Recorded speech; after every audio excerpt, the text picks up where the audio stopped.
한국의 이제 부동산 문제라든가 여러 가지 문제로 인해서 한국은행은 연말까지 기준금리 인하를 한 번 정도밖에 못할 것이라는 생각이 지배적입니다. 그렇게 되면 원화 강세 효과가 있어서 1,350원대로 다시 내려갈 것으로 전망을 개인적으로 하고 있습니다. 네. 여러분 안녕하세요. 경제한방입니다. 미국의 기준금리가 최대 5.5%까지 상단이 올라가면서 요즘 미국 국채에 투자하는 분들이 많습니다. 그런데 이상하죠? 요즘 장기 국채 금리가 급등하고 있습니다. 미국, 일본, 중국 할 것 없이 전 세계적으로 말이죠. 자, 이 궁금증을 좀 풀어보겠습니다. 미주은행 변정규 전무 함께하겠습니다. 네, 전무님 어서 오십시오. 안녕하세요. 네, 사실 장기 국채 금리라는 게 어떻게 보면은 금융시장의 얼굴과 같은 그런 맞습니다. 존재에서 그거를 봐야지 이제 주변 게 다 보이는 거잖아요. 그렇죠. 금리가 모든 거에 이제 기준점이라고 할 수 있죠. 그것으로 인해서 상품들의 가격도 결정되고요. 그리고 이제 환율도 이제 영향을 줄 것이며 주식도 금리에 굉장히 민감하게 반응하거든요. 네. 그 금리 중에서 특히 기준이 되는 게 미국의 이제 장기 국채 금리를 많이들 보시는데 요즘 왜 그럴까요? 최근에 이제 여러 가지 루머들이 있어요. 일본이 팔았다.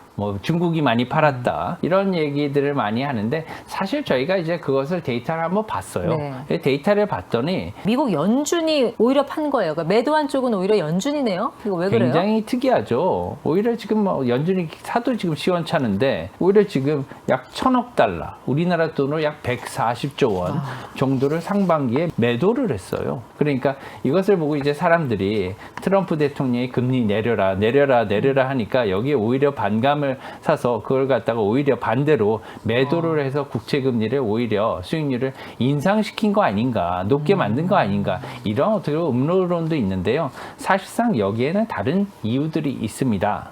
어떤 거요? 왜 그러냐면 앞으로 이제 미국의 부채 수준이 높잖아요, 지금. 네.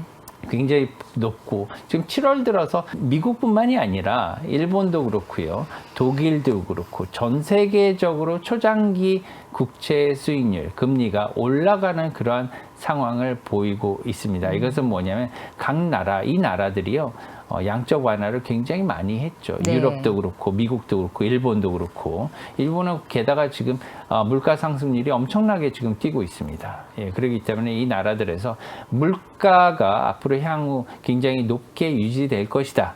그렇기 때문에 이제 그러한 사람들 같은 경우에는 물가 상승을 갖다 감안한다면 나는 더 받아야 돼, 이렇게 생각할 수 있겠죠. 그러니까 실질 금리를 따지자라는 거죠. 물가가 그렇죠. 오른 만큼. 예, 네. 물가가 높아지면은 실질 수익률이 심지어는 마이너스도 될 수 있거든요. 예, 그렇기 때문에 요구 수익률이 더 높아지는 거죠. 투자자들 중에서 왜 미국 그 국채 수익률 2배, 3배 이상 증폭시킨 그 레버리지 ETF 하는 분들 많잖아요. 이런 분들은 굉장히 걱정이 많으실 것 같은데. 그러게요. 이게 사실은 그 우리나라 투자자들이 가장 많이 투자하는 상품 중에 하나가 이 미국의 20년, 40년 이 장기 국채죠. 장기 국채를 레버리지 한 거예요.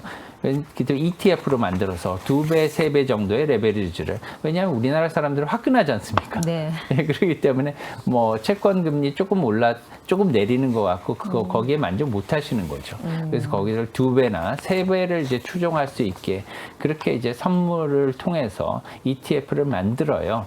파생 상품을 통해서 이제 그것을 사는데, 이것은 사실은 채권이라고 보기엔 상당히 어렵습니다. 왜 그러냐면 채권을 기초자산으로 해서 네. 채권이 기초자산인 선물을 갖다가 여러 가지로 이제 합성을 해서 만드는데, 그걸 계속 매도하기도 하고 매수하기도 예. 해서 만드는데, 그렇기 때문에 이 파생 상품을 갖다 거래하는 데 대한 비용도 많이 들거든요. 예. 그래서 그 ETF를 유지하기 위한 이 금융사의 비용도 많이 들고요. 사실상 만기가 없는 겁니다, ETF라는 것은. 그죠? 원래 채권이라는 것은 만기가 아무리 수익률이 더 올라가도 네. 만기까지만 들고 있으면 만기 수익률을 향유할 수 있는 거예요. 그래서 리스크가 적다고 생각하는 건데, 이것을 갖다 ETF로 만들면 약간 주식적인 그런 성향으로 바뀌거든요. 네. 그렇기 때문에 초장기 채권 같은 경우에는 수익률이 굉장히 높고 게다가 만기가 길기 때문에 조금만이라도 수익률이 변화하게 되면 예. 굉장히 자신의 수익이 굉장히 크게 변동하는 것을 볼 수가 있습니다.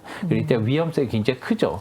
그래서 이러한 초장기 채권 채권을 기반으로 하는 이러한 ETF, 레버리지 ETF는 저는 그렇게 투자를 권장하지는 권유하지 않습니다. 않으시고 어쨌든 미국의 기준 금리가 좀 어느 정도 내려와야 이 국제 투자하시는 분들도 안심을 할 것 같은데 7월에 FOMC가 있잖아요. 이제 얼마 안 남았어요. 네, 말일이죠. 우리나라 이제 31일인가요? 이제 목요일 날 이제 기준 이제 FOMC 발표가 있게 되겠는데 초미의 관심사. 글쎄요. 근데 거의 뭐 소문난 잔치 같아요. 이미 뭐 동결로 시장은 보고 있는 거잖아요. 이번 7월 말에 네. 연준의 기준금리는 동결일 가능성이 거의 기정 확실할 것으로 이렇게 생각은 하고 있어요. 사실 연준의 두 가지 책무가 있잖아요. 물가 안정하고 그리고 고용 완전 고용. 완전 고용. 네. 그런데 물가가 높아지는 상황에서 경기도 안 좋아진다. 그러면 결국 연준의 선택은 경기 방어가 될 것이다. 그렇게 보시는 건가요? 네, 저는 그렇게 보고 있습니다. 일단은 지금 하반기예요. 게다가 이제 고용이 어느 정도 이제 성장률이 조금 내려가게 된다면 거기에 대해서 연준도 굉장히 민감하게 반응하지 않을까 이렇게 생각해요. 왜 그러냐면 지금까지는 고용이나 아니면 소비가 그렇게 많이 둔화되는 것은 보이지 않았습니다. 네. 하지만 오랜만에 이것이 이제 반대로 내려가는 그런 하강 국면으로 전환하게 된다면 연준은 물가가 높아지는 부담을 안고서라도 기준금리를 내려야 되지 않느냐 네. 이런 압박에 직면하지 않을까 생각해요. 왜 그러냐면 지금 미국의 부채 수준이 너무 높습니다. 지금 약 37조 달러. 네. 예, 뭐 잘 계산도 안 되는데요. 우리나라 돈으로 이제 조를 넘어서요. 이제 예. 경 단위로 갔지 않습니까? 이제 뭐 한 5경 원이 넘는 네. 그러한 금액이고요. 지금 여기에 대한 이자만 해도 천문학적인 거예요. 그렇기 때문에 이제 7월 FOMC를 보면서 이제 뭐 기자회견도 저희가 보면서 연준이 결국은 어떠한 선택을 할지를 네. 조금 가늠해 볼 수 있지 않을까 생각하고요. 8월 달에 굉장히 중요한 회의가 있어요. 잭슨홀 미팅. 네, 잭슨홀 미팅이 이제 우리나라 시간으로는 이제 일요일이죠. 8월 23일, 4일 이렇게 걸쳐서 이렇게 발표되는 것으로 보이고 있는데요. 이제 9월 FOMC가 있기 때문에 네. 굉장히 사이가 텀이 깁니다. 7월하고 9월. 그렇기 때문에 보통 이제 파월 의장도 잭슨홀 미팅에서 그 다음 연준의 방향성을 많이 알려주는 이런 어떻게 보면 가늠자 역할을 많이 했거든요. 예, 그렇기 때문에 이번 FOMC에서 잭슨홀에서 예.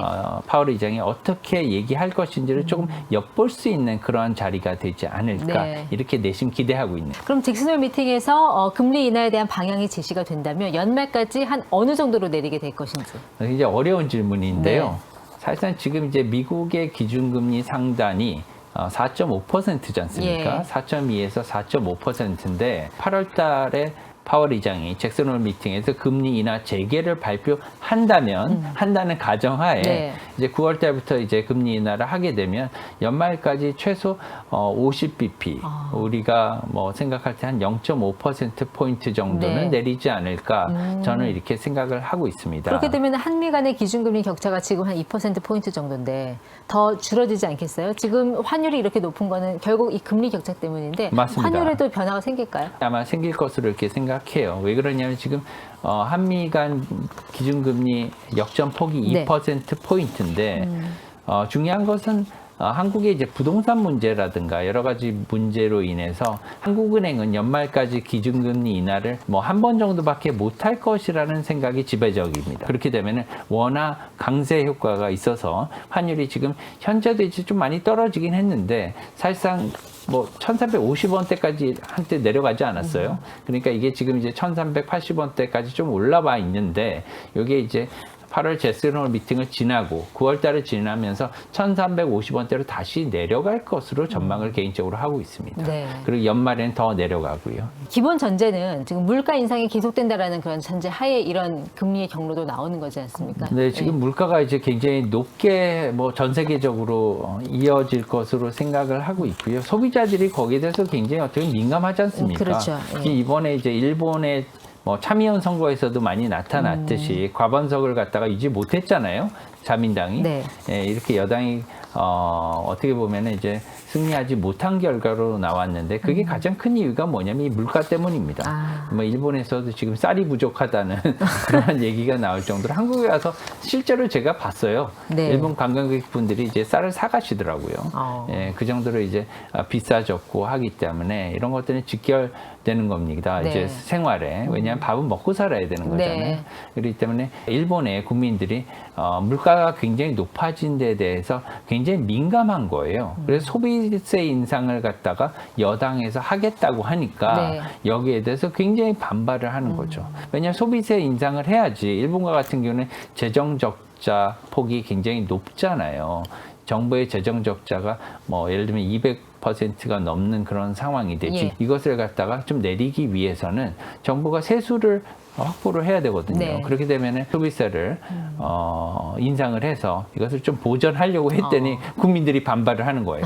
지금도 물가가 높아서 네. 못 살겠는데 이것을 갖다 더 높이느냐 이런 거죠. 그렇다면 미국이 7월에 금리 인하를 안 하고 물가 인상은 계속되는 추세 이대로 간다면 결국 그런 시장의 분위기가 우리에게는 어떤 영향으로 다가올 것이냐 이걸 봐야 되잖아요. 네, 그 하반기에 이제 전망하고 연결이 되는데요.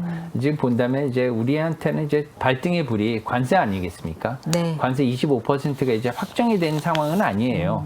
그렇지만 8월 1일까지 저희가 협상을 안 하게 되면 네. 못 하게 되면 이게 확정적으로 이제 굳어질 수 있기 때문에 게다가 또 재밌는 게 뭐냐면 일본도 같이 25%거든요. 그렇죠. 예. 예. 이게 우연의 일치는 아니라고 생각합니다. 왜 그러냐면 우리나라와 일본은 산업 구조도 조금 비슷한 측면도 있고요. 네. 왜 그러냐면 미국 측면에서 본다면 이 두 나라는 우리나라에 자동차를 가장 많이 팔아먹는 나라 이렇게 생각할 수도 있거든요. 그리고 모든 측면에 있어서 흑자도 많이 내는 나라, 반도체나 이런 측면에서도 많이 연결돼 있는 거기 때문에 이런 것들을 갖다가 많이 생각할 수밖에 없고요.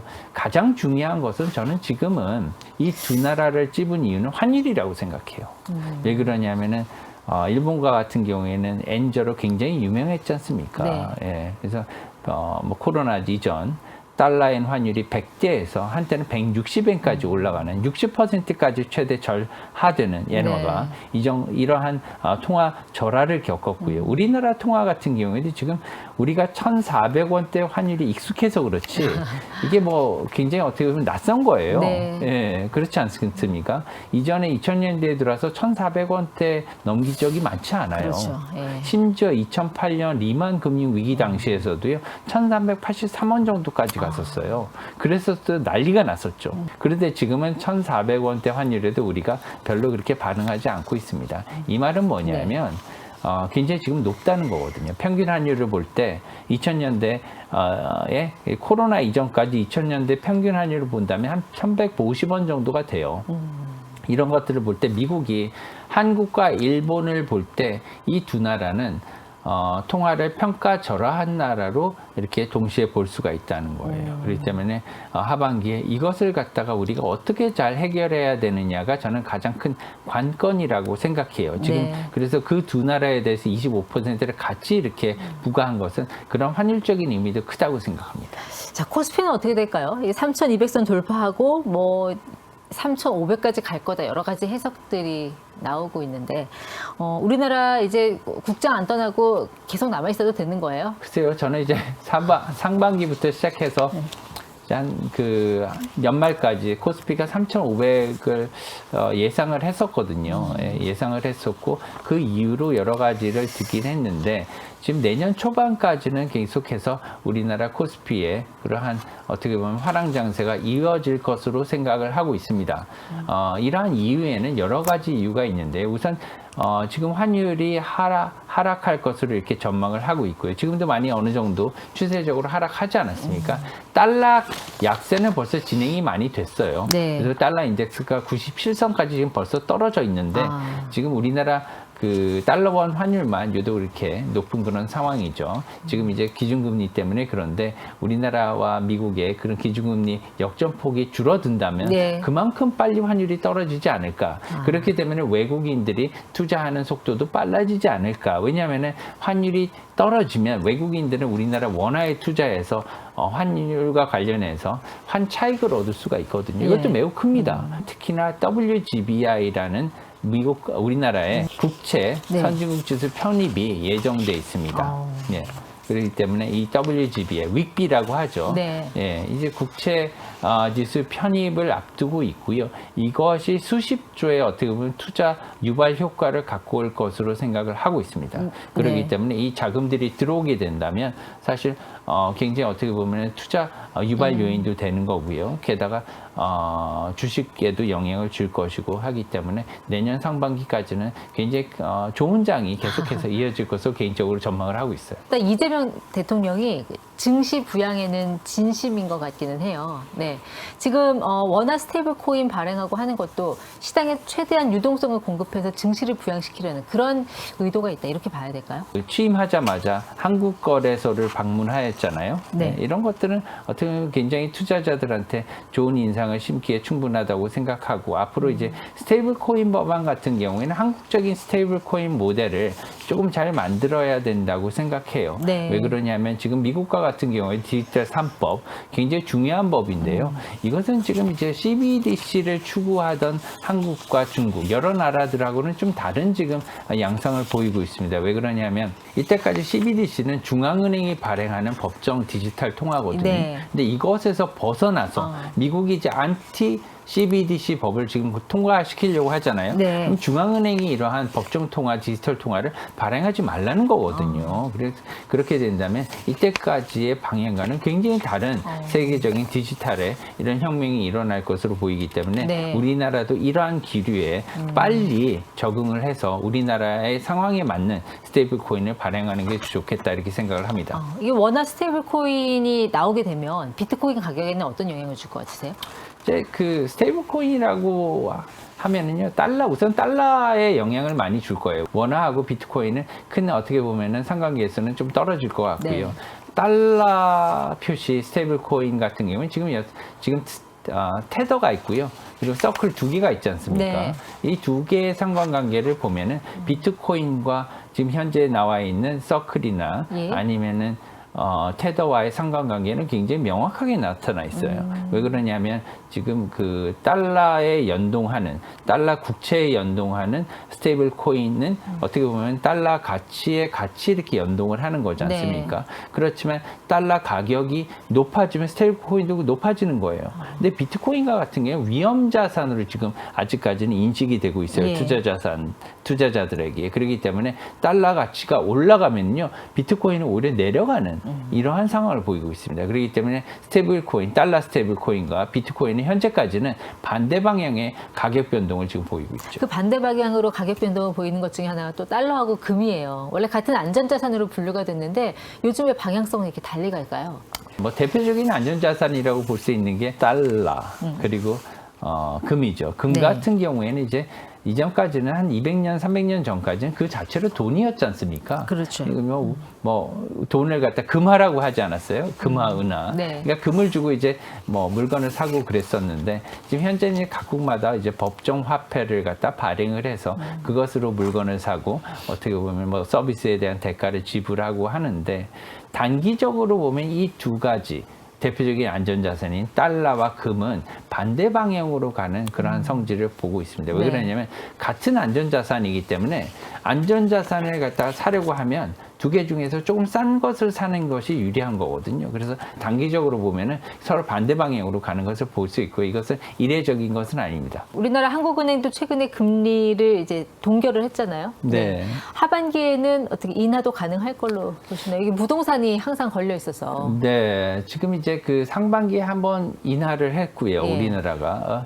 그래서 한국은행이 지금 현재 그 기준금리 2.5%입니다. 2.5%인데 지금 계속해서 인하 기조를 예상을 했지만 네. 최근에 문제가 생겼어요. 이것이 뭐냐면은 여러 가지 부작용이 나타나게 된 거죠. 대표적인 집값이죠. 네, 집값이죠. 너무 올랐어요. 사실 어떻게 보면 이게 굉장히 안타깝습니다. 왜 그러냐면 집값은 반드시 잡아야 되는 거거든요. 네. 가계부채도 잡아야 되는 거. 이것 때문에 사실 어떻게 보면 젊은이들이 다 상실감을 많이 느끼고 있는 이런 거기 때문에 집값은 반드시 정부에서 네. 잡아야 된다고 생각해요. 그렇기 때문에 이제 한국은행도 이런 부분을 갖다 인지하고 있는 것으로 이렇게 이렇게 생각을 하기 때문에 앞으로 기준금리 인하가 조금은 제어될 것이다. 이런 속도가 제어될 것이라고 본다면 네. 현재 2.5%에 달하는 기준금리가 하반기에 경기가 지금 우리 안 좋잖아요. 그래도 조금 이제 내려가긴 내려갈 텐데 한 번 정도에 그칠 것이다. 예. 이렇게 생각을 하고 있습니다. 알겠습니다. 네, 이렇게 미국의 장기 국채 금리 급등 현상으로 시작해서 최근 우리나라의 어떤 그런 통화 정책, 향후 금리 인하 가능성까지 짚어봤습니다. 미즈은행 변정규 전무 여기서 보내드릴게요. 고맙습니다. 감사합니다.